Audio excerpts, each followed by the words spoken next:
In this video, I would like to show you how you can use the Qt Designer in order to design your graphical user interfaces.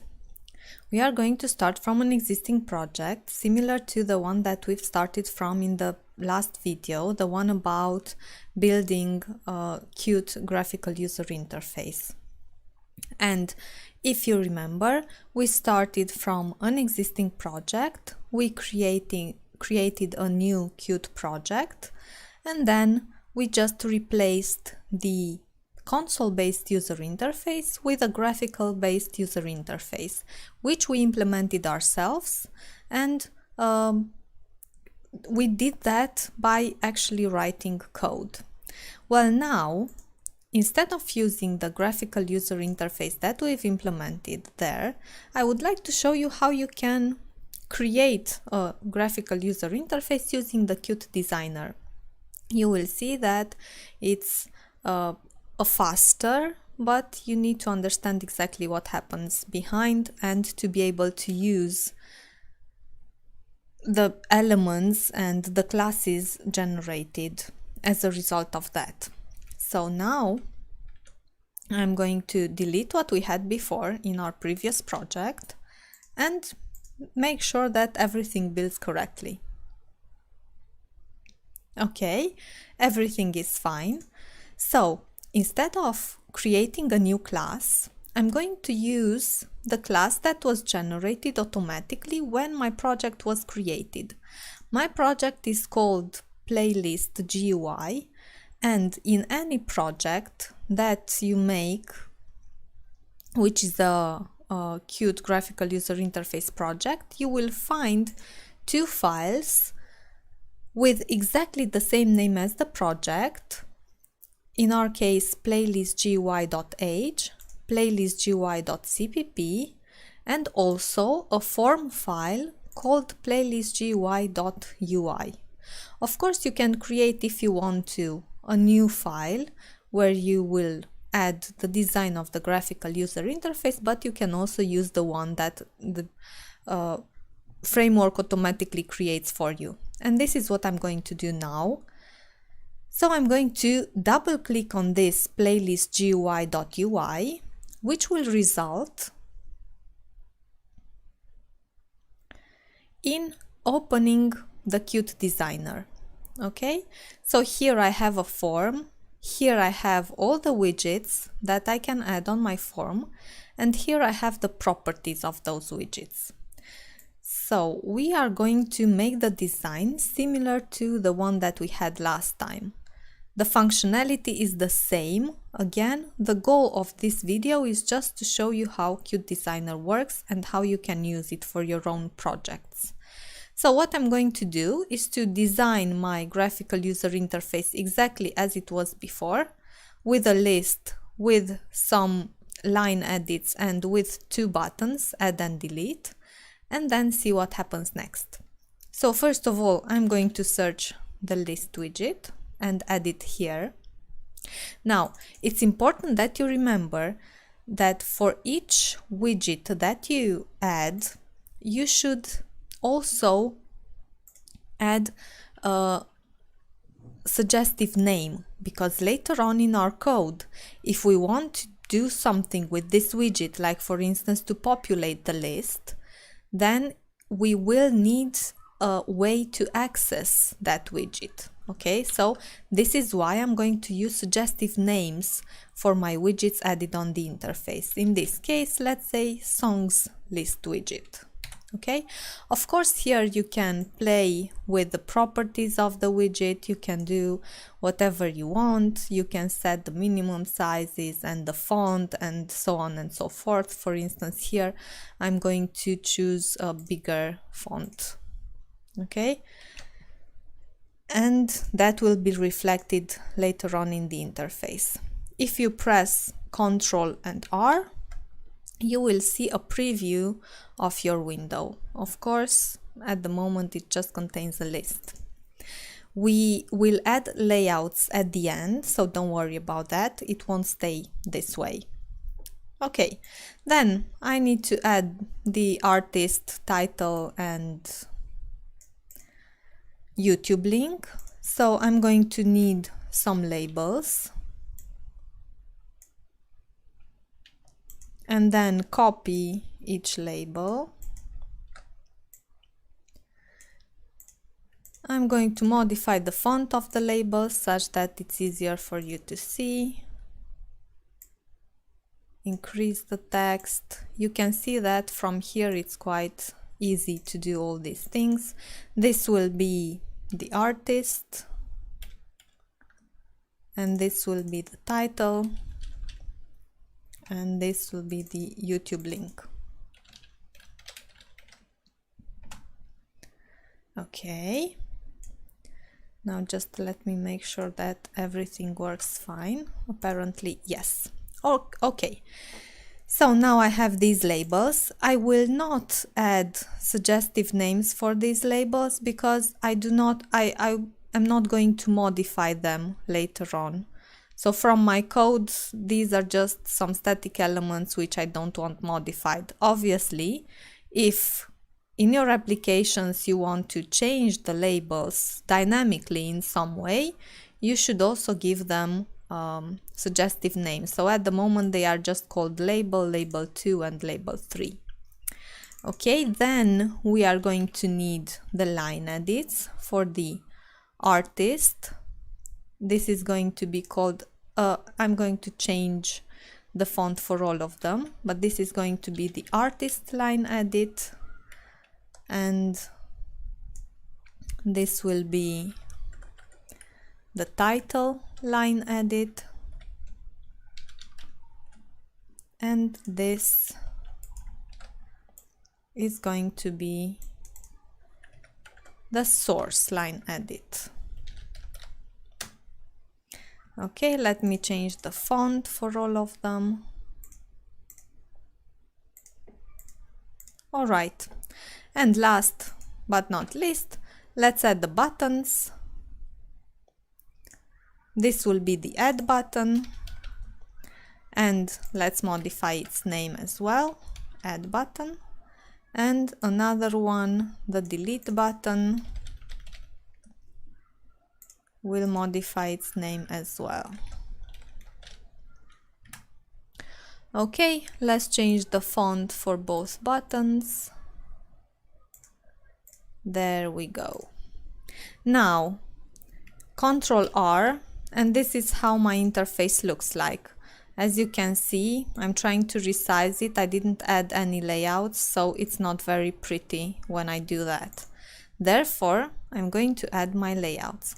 First of all, these two buttons are going to be together in a horizontal layout. So I'm selecting them, right click, layout, and layout horizontally. And you can see that my layout was created. Then I'm going to select all these elements and lay them out in a form layout, like that. Last but not least, I want to add a vertical layout to my entire window. So I'm going to right click on the window, layout, and layout vertically. So now if I run if I try to preview my window, you can see that now it nicely resizes because I have the correct layouts added. Of course, we can also access the layouts later on if we want to, but at the moment I'm not going to modify them. So this is my interface so far. If I look at this file, so when I double clicked it, it opened in Qt Designer because that's the application that I've selected as default for opening that window. However, if you look at this window, at this file, sorry, you will see that it's just an XML file. And this file is created according to how I add elements with the Qt Designer on my window. Okay, so you can recognize my label, you can recognize the form layout, you can recognize the Q line edit called artist line edit, then the second label, title, line edit, and so on and so forth, the buttons, and up here I should have the list. Okay, so this is what happens when I do all these things from the Qt Designer. The file is actually, this UI file is actually an XML file with all these elements neatly arranged as I arranged them from the Qt Designer.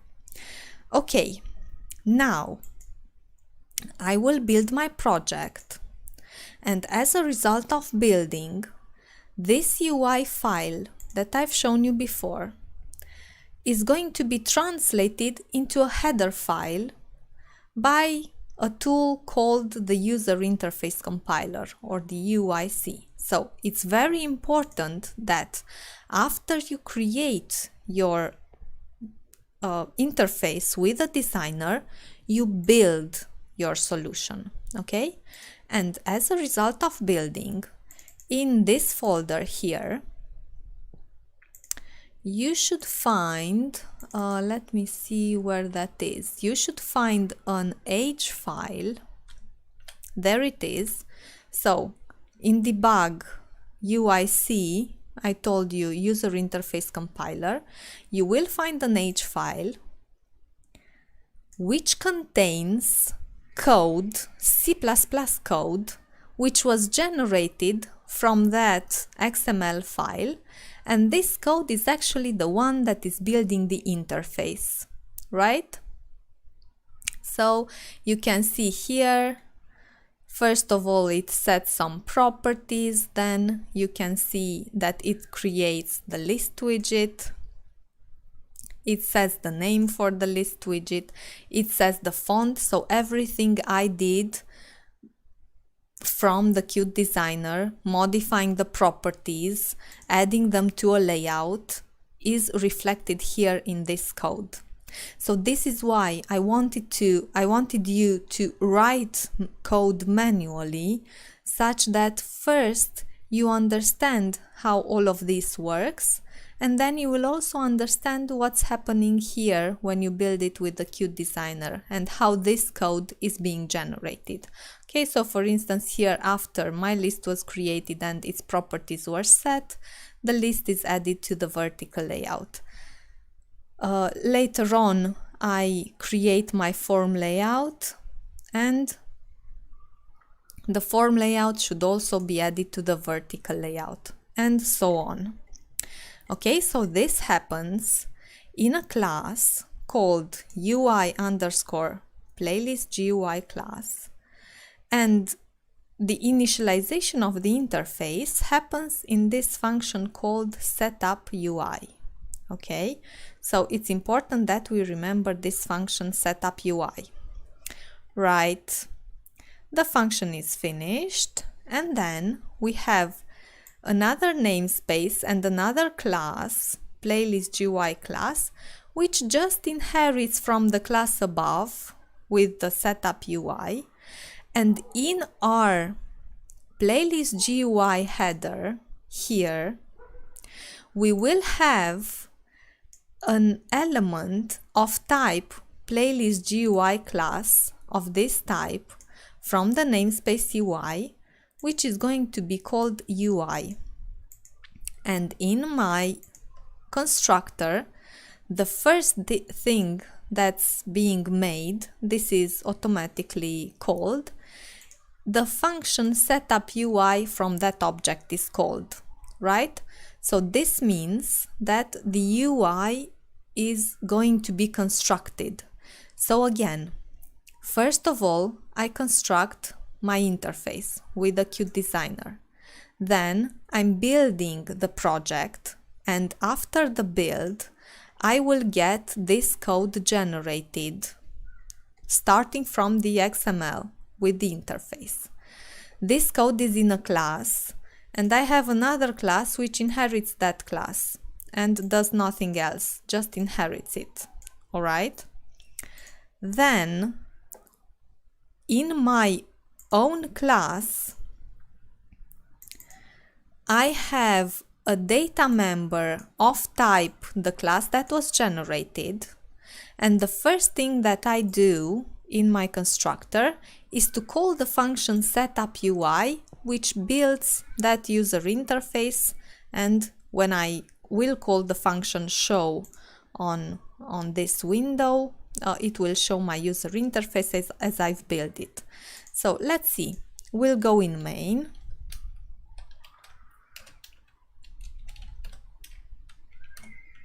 Include playlist GUI, right? And here, if I create an object of type playlist GUI, which is going to be my GUI, of course, here I'm going to have to pass the service. We'll see about that in a minute. And then GUI.show. So if I run this, I should see the form exactly as I've created it. However, the list will not be populated, connections will not be made yet. I will just have the empty form, okay? And you can see the result. Now, how do I access the list, for instance, if I want to populate the list? Let's say here, I'm going to make my function populate list, which is going to do exactly the same thing as it did in my last video in which I constructed the UI. So what I can do is to actually go and copy the implementation of the function from my GUI. The implementation was this. I cleared the list and I added all the elements one by one. Okay. So here I'm going to add my code, but now I no longer have the songs list widget as a data member in my class. How can I access the list? Well, I have this object, and in this class, that object is of type UI playlist GUI class. Actually, it's of type playlist GUI class, but that inherits from UI playlist GUI class. Okay. So if I look in my class, I can see that here I have all my data members as public, all the elements that I've added on my graphical user interface are here. And this is why I've given them suggestive names such that I can later on access them easily. And they are public, meaning that I can access them directly using the UI data member here. Okay, so in my playlist GUI here, how am I going to access the list? Well, I have the data member UI dot, and now I can just access the songs list widget because it's a public data member, and I'm going to clear that one. Okay, so now let me just use namespace std, and I don't have the service yet, so I will have to go in my class and make sure that I include the service.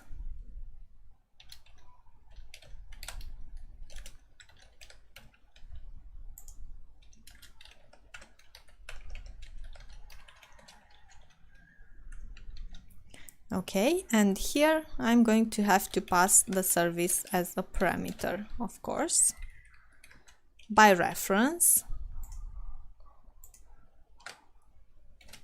That's it. And then after I initialize my window, I'm also going to initialize the service with the element that I get as a parameter. So now I can access the service and add each song to the list, which I'm accessing like this. Okay, so now if I want to build this, I should call in the constructor, I should call the function populate list such that the first thing that happens when I launch my graphical user interface is after the creation of the graphical user interface is the list being created. And here I should pass the service because this is required in the constructor.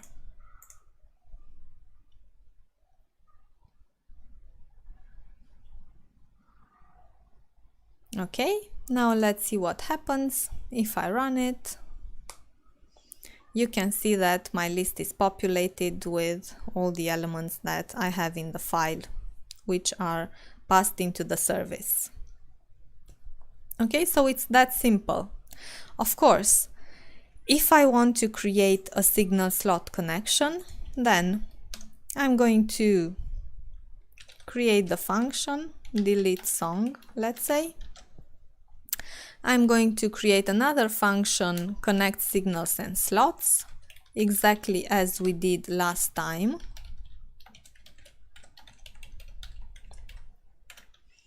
In my connect signals and slots, I'm going to make a connection between the delete button. Let's see how we access that button. So it would be this UI delete button. Okay, the function is clicked from the class QPushButton, and the slot is from the current class, and it is called delete song. Okay, now let's go and implement this delete song. Again, I'm going to copy the implementation from our last example because that's already implemented. Okay, we still have to implement the function getSelectedIndex. Let's not forget about that. I'm going to take it from our last example as well. Okay, and the name of my class is now playlist GUI, and let me go and declare this function.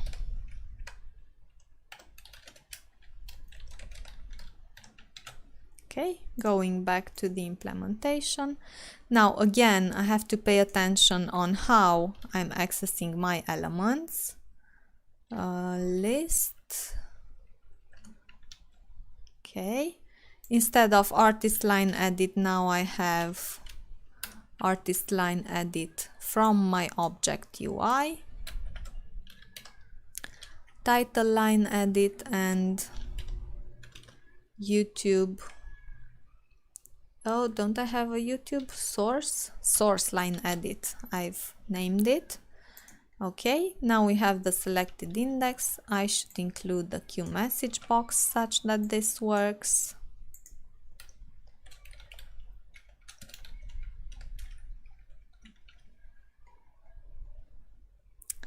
And for the rest of it, it should be fine. So again, to connect the signals and slots, I've written the connection manually. I'm going to show you how you can do it from the designer too, but in that case you'll have to pay attention to some things.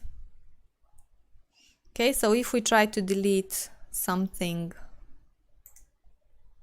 oh yes, nothing happens in this case. I click the delete but nothing happens because I forgot to call the function connect signals and slots in the constructor.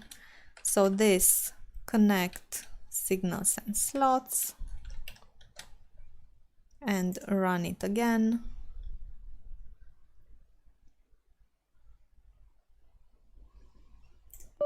So if I try to delete something which was not selected, I get the message box, and if I try to delete something that was selected, it's deleted from the list. Okay, now if we want to add a signal from the Qt Designer, we can go here in Edit Signals and Slots. You click and drag from your source object emitting the signal up to the destination object, which will contain the slot.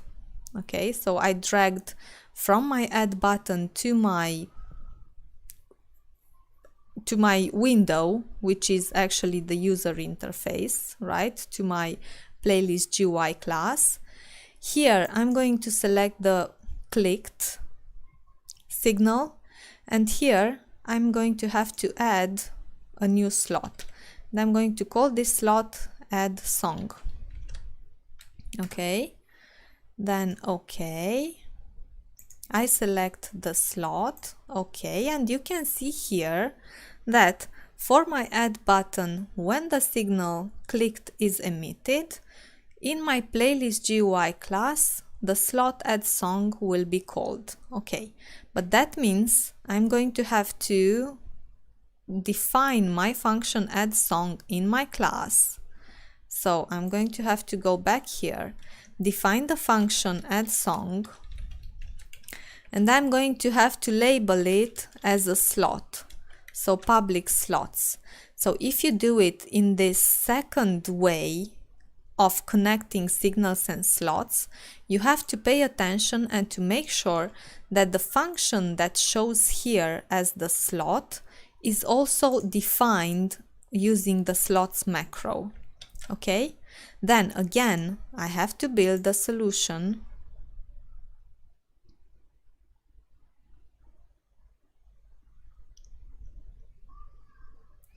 Yes, the function is not yet implemented. Let's make sure we give an implementation. Okay, come on. Okay, it doesn't want to, no problem. We'll just go and write the implementation ourselves.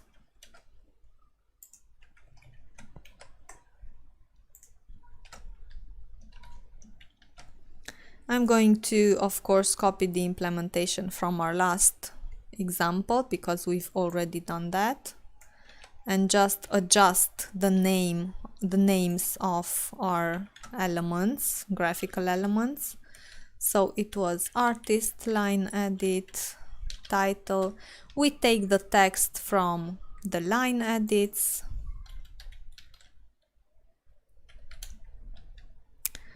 We add the song to the repository and with the text that's given there, and then we repopulate the list and set the current row, songs list widget.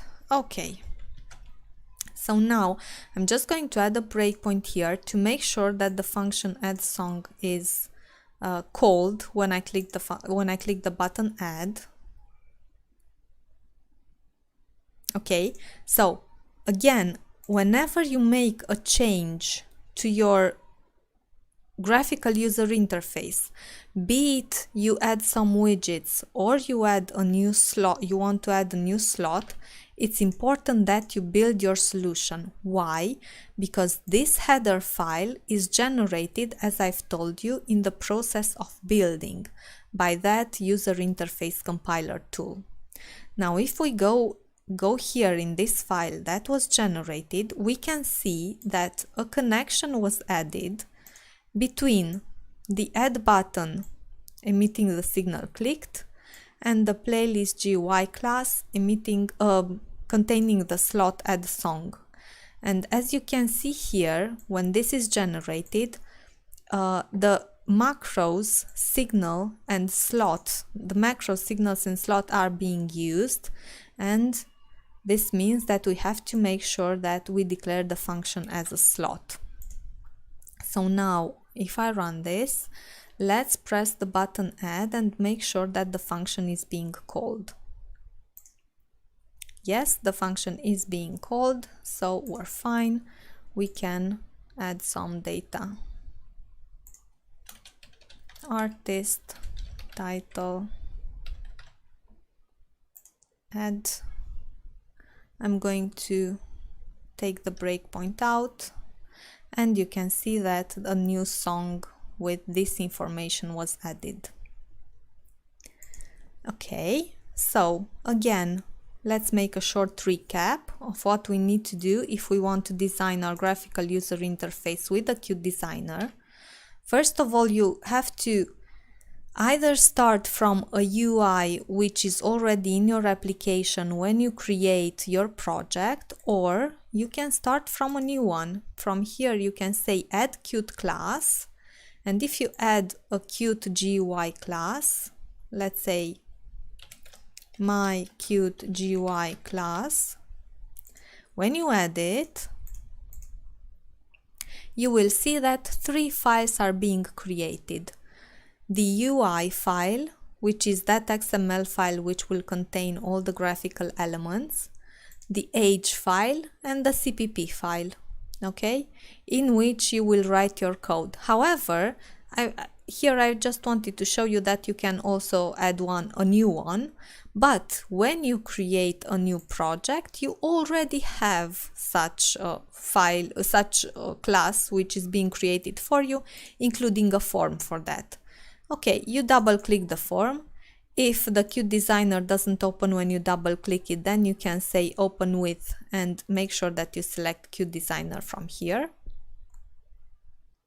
Okay, you add your elements from the widget box, you arrange them in layouts, you set their properties, giving them suggestive names, and when you finished creating the user interface, you build your project. Again, it's very important that you build your project after you've created your interface with the designer. As a result of building, a new file will be created, header file, in which you will find all the elements that you've added on your user interface. You will also find the function setup UI, which contains code, C++ code, which was generated by that user interface compiler, and in this code you will find all the elements assembled together. Okay, again, this will only be generated after you build your project. Then in your class, the one you're working in, you will find a data member UI which has the type of the class which was generated here, and through that data member UI you can access all of the graphical elements that you've added, all of your widgets, your layouts, and whatever else you add. Okay, so now in the constructor of your own class, you do whatever you have to do, you pass whatever parameters you have to pass, and you have to make sure that this function setup UI, which actually builds the graphical user interface, is called. After that, you proceed with your functions as usual, exactly as you did when you implemented the interface manually, so not with the Qt Designer. You connect signals and slots if you want to, you define your functions, whatever. And then you have the application.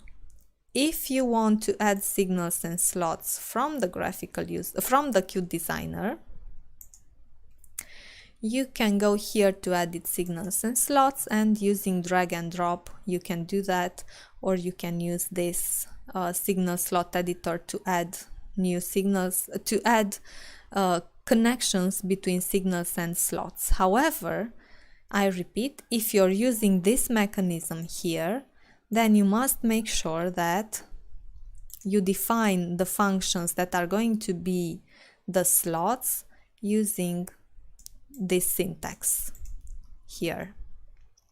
Okay, and in the end, when you run your project, you should get the interface as you see it here. And of course, now I click on something in the list and these elements are not populated because, again, I did not make the connection between the signal emitted when I change my selection and a slot which would populate these line edits.